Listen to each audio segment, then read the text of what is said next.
नमस्कार, आप देख रहे हैं द इंडिया न्यूज़ गोरखपुर। मैं हूं पंचानन पांडे गुड्डू। आज हम एक ऐसे खबर को लेकर आए हैं आप सभी के बीच में, जो देश में सवर्णों के साथ, सवर्ण बच्चों के साथ यूजीसी का जो काला कानून केंद्र सरकार के द्वारा जो लाई गई है, उस कानून के विरोध में कल रामलीला मैदान में सवर्णों द्वारा 40 संगठनों द्वारा जो उसके विरोध में इसको वापस करने के लिए आंदोलन किया जा रहा है। उसी आंदोलन में उत्तर प्रदेश के गोरखपुर जनपद से यहाँ पे कुछ नवयुवक आए हैं जो अपनी बात, अपने समाज की बात को लेके प्रदर्शन में अपना हिस्सा लेने के लिए ये लोग उत्तर प्रदेश से चल के दिल्ली में तो पहुँच गए हैं, लेकिन अभी अभी एक खबर सोशल मीडिया पे चल रही है कि जो प्रदेश का, उत्तर प्रदेश का नहीं, देश का सवर्णों का नेतृत्व करने वाले सवर्ण आर्मी के राष्ट्रीय अध्यक्ष सर्वेश पांडे जी की गिरफ्तारी उत्तर प्रदेश पुलिस द्वारा उनके आवास पे जाके हाउस अरेस्ट किया जा रहा है। उन्हीं मुद्दों पे आज चर्चा करें जी, उनसे जानने का प्रयास करेंगे कि कैसे खबर मिली है। सोशल मीडिया पे तो सभी लोग देख रहे हैं, लेकिन इसकी जानकारी क्या सवर्ण आर्मी के राष्ट्रीय अध्यक्ष सर्वेश पांडे जी से आपकी बात हुई है? जी, हमारी बात रात को ही हुई थी। उन्होंने कहा था कि मैं सुबह निकलूंगा और फिर थोड़ी देर पहले हमको फ़ोन किए अध्यक्ष जी। उन्होंने कहा कि मेरी गिरफ्तारी यहाँ कर ली गई है और मुझको हाउस अरेस्ट करा दिया गया है। मैं कहना चाहता हूँ, ये डबल इंजन की सरकार क्या सवर्णों से इतना डर गई है? एक तरफ हमारे कार्यक्रम को परमिशन दिया जाता है और हमारे लोगों को आने से रोका जाता है।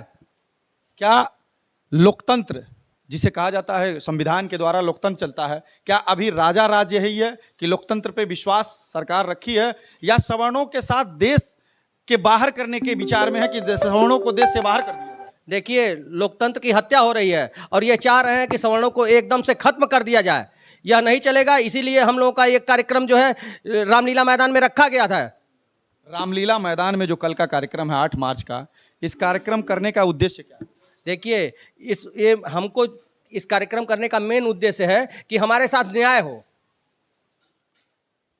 आप जैसे सवर्ण आर्मी के राष्ट्रीय अध्यक्ष सर्वेश पांडे जी की अभी हाउस अरेस्ट की गिरफ्तारी की खबर आ रही है, उसके बारे में आप लोग क्या कहते हैं? सर्वेश पांडे जी मतलब समाज के लिए लड़ने वाले हैं, और समाज के लड़ते लड़ते जो सरकार है हर एक व्यक्ति को रोकना चाहती है। सरकार से कोई सवाल जवाब न करे, सरकार अपनी मनमानी करे, और ख़ास करके उत्तर प्रदेश सरकार इसमें सर्वोपरि है। और हम उत्तर प्रदेश सरकार का विरोध करते हैं और आजीवन विरोध करेंगे। आप लोग भारतीय जनता पार्टी के कोर वोटर हैं। अब 3 बार केंद्र में सरकार बनाए हैं, उत्तर प्रदेश में सरकार बनाए हैं, कई प्रदेशों में आप देश की सबसे बड़ी पार्टी को चुनते आए हैं, और आज आप लोग ही क्या देश में रहने नहीं पा रहे हैं? अब देश में रहने क्या, अपने प्रदेश में रहना मुश्किल है, देश में रहना तो अलग की बात है। और माननीय योगी आदित्यनाथ से यही कहना चाहता हूँ कि प्रदेश में सवर्ण भी आपके समाज से ही हैं। अगर आप नहीं सपोर्ट कर सकते हैं तो विरोध भी मत करिए। यूजीसी पे कोई प्रदेश का मंत्री आपके सवर्ण समाज का अभी तक बोला क्यों नहीं? यूजीसी पे सभी जो हमारे प्रदेश के मतलब पदाधिकारी हैं, जो जीते हुए प्रत्याशी हैं, विधायक हैं, सांसद हैं, सब अपनी कुर्सी का मतलब घोड़ा पकड़ के बैठे हुए हैं कि अगर बोलेंगे कुर्सी खसक जाएगी। आप उत्तर प्रदेश से आए हैं, गोरखपुर से चल के आए हैं, मुख्यमंत्री के शहर से चल के आए हैं, दिल्ली के कार्यक्रम की तैयारी आप लोग कर रहे हैं। इतना बड़ा आंदोलन करने की क्या जरूरत है? इतना बड़ा आंदोलन हम अपने समाज के लिए कर रहे हैं, अपने लोगों के लिए कर रहे हैं। जो सोए हैं हमारे समाज के लोग, वो जगें। अगर हम गोरखपुर से दिल्ली आ सकते हैं तो क्या गोरखपुर में प्रदर्शन नहीं कर सकते हैं क्या? वो भी अपने समाज के लिए खड़े, और हम तो यहाँ पे दिल्ली में अपने समाज के लिए यूजीसी के विरोध में खुल्लम खुल्ला मतलब अपनी सरकार से कहेंगे कि यूजीसी को बैक करें और सर्व समाज को एक समान देखें। आप भी गोरखपुर से ही चल के आए हैं, क्या कहना चाहेंगे जो अभी आपके समाज के एक नवयुवक नेता की हाउस अरेस्ट किया गया है पुलिस द्वारा, उत्तर प्रदेश पुलिस द्वारा? सर, इस घटना की वजह से मैं बहुत स्तब्ध हूँ कि हमें अपने आवाज़ को उठाने में भी रोका जा रहा है, उठाने से भी रोका जा रहा है, और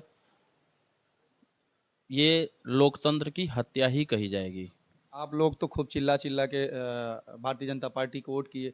आज भारतीय जनता पार्टी आपके ही समाज के लिए काले कानूनों के तमाम पन्नों में काला कानून स्थापित करते जा रही है। उसके लिए क्या फिर आप लोग प्रदेश में या देश में भारतीय जनता पार्टी को वोट करेंगे? बिल्कुल नहीं।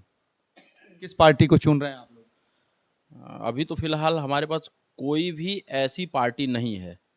अगर भविष्य में हमारे पास कोई ऐसी पार्टी आती है जो हमारे हक की और सर्व समाज के हक की बात करती है, हम क्या ये 40 संगठनों का जो कल दिल्ली रामलीला मैदान में जिस कार्यक्रम में आप लोग भाग लेने के लिए गोरखपुर से चल के आए हैं, क्या ये 40 संगठन में ही निर्णय लिया जाएगा कि देश में हम चुनाव लड़ेंगे और किस पार्टी को सपोर्ट करेंगे? जरूर जी। आप भी आए हैं गोरखपुर से ही, क्या कहेंगे जो पुलिस की बर्बरता चल रही है, जो लोकतंत्र के हिसाब से काम नहीं हो रहा है, कोई प्रोटेस्ट, जो लोकतंत्र का एक हिस्सा है प्रोटेस्ट करना, अपनी बात रखना, शांति रूप से अपनी बात रखना, और उत्तर प्रदेश में अपनी बात रखने के लिए कहीं न कहीं पुलिस का सहारा लिया जा रहा है, जिसे हाउस अरेस्ट अभी सवर्ण आर्मी के अध्यक्ष सर्वेश पांडे जी को किया गया, उस पर क्या कहेंगे? मैं बस ये कहना चाहता हूँ कि लश्कर भी तुम्हारा, सरदार भी तुम्हारा, तुम झूठ को सच लिख दो अखबार तुम्हारा। इस दौर के फरियादी जाए तो जाए कहाँ, कानून भी तुम्हारा, दरबार भी तुम्हारा। भारतीय जनता पार्टी ने जो पेड़ बबूल का बोया है उसमें आम तो नहीं हो सकता है। आज भारतीय जनता पार्टी के जनाधार खिसक चुके हैं, वो घबरा गई है। जो भी प्रमुख चेहरे हैं सवर्णों के, देश के हितों के बारे में चिंतन करने वालों को, उनको हाउस अरेस्ट किया जा रहा है। ये खुले तौर से लोकतंत्र की हत्या और हमारे आवाज़ को दबाने की साजिश है, मगर ये आवाज़ अब दबने नहीं पाएगा। आज हम गोरखपुर से चल के दिल्ली आए हैं रामलीला मैदान में यूजीसी का विरोध करने के लिए। अब उन सारे काले कानून को हम वापस करा देंगे जो ये लोग अपनी सत्ता के महत्वाकांक्षा रखने के लिए बनाए हुए हैं। SC/ST एक्ट, यूजीसी और -40 वाले को नीट पीजी में एडमिशन। हम कह रहे हैं उस आपको भी तो 10% आरक्षण सरकार दी, यही बीजेपी गवर्नमेंट। ये 10% आरक्षण का झुंझुना हमारे किसी काम का नहीं है। ना तो एज रिलैक्सेशन है, ना किसी भी तरह का कोई रिलैक्सेशन नहीं है। हम तो सारे अयोग्य शिक्षा, सुरक्षा और स्वास्थ्य में किसी भी अयोग्य व्यक्ति को नहीं चाहते, क्योंकि इससे देश बर्बाद हो जाएगा। किसी भी वर्ग का भला नहीं होगा। सवर्णों का तो हनन कर ही दिए हैं। इनके ये भीम जनता पार्टी हो चुकी है। अभी तक आपके समाज के लोग कहते हैं कि ये लोग, जो चंद लोग हैं जो हमारे समाज से टूट के इधर उधर जाके वक्तव्य दे रहे हैं, ये अपने निजी स्वार्थ के लिए दे रहे हैं। ऐसा कुछ नहीं है, मोदी जी ने बहुत अच्छा कानून लाया है, उसके बारे में क्या कहेंगे? बस हम इतना कहेंगे कि भारतीय जनता पार्टी के कार्यकर्ता ही खिसक गए हैं। इनको अभी इसका आभास ही नहीं है। पार्टी के अंदर ही जो हमारे सवर्ण विधायक सांसद नहीं बोल रहे हैं, मगर जो कार्यकर्ता अंदर से बहुत दुखी हैं, मर्माहत हैं। जल्द ही इनको दिखा देंगे कि इनके संगठन में कोई बचेगा ही नहीं इनको छोड़ करके। देखिए, ये थे उत्तर प्रदेश के गोरखपुर जनपद से जो आंदोलनकारी हैं, जो यूजीसी रोल बैक को लेके अपना प्रदर्शन जारी करेंगे रामलीला मैदान दिल्ली में कल 8 मार्च को। ये लोग दिल्ली पहुंच चुके हैं, लेकिन इनके समाज का ही एक सवर्ण आर्मी के राष्ट्रीय अध्यक्ष सर्वेश पांडे जी की गिरफ्तारी Uttar Pradesh police house arrest कर चुकी है। उनकी तैयारी थी दिल्ली रामलीला मैदान आने की, लेकिन अभी फिलहाल सोशल मीडिया के माध्यम से जानकारी हुआ और ये लोग भी बता रहे हैं कि उनकी गिरफ्तारी, हाउस अरेस्ट किया गया है, उनको बाहर नहीं निकलने दिया जा रहा है। ये देश में सवर्णों के साथ किस तरीके का व्यवहार हो रहा है, हमारे कमेंट बॉक्स में आप जरूर बताएं।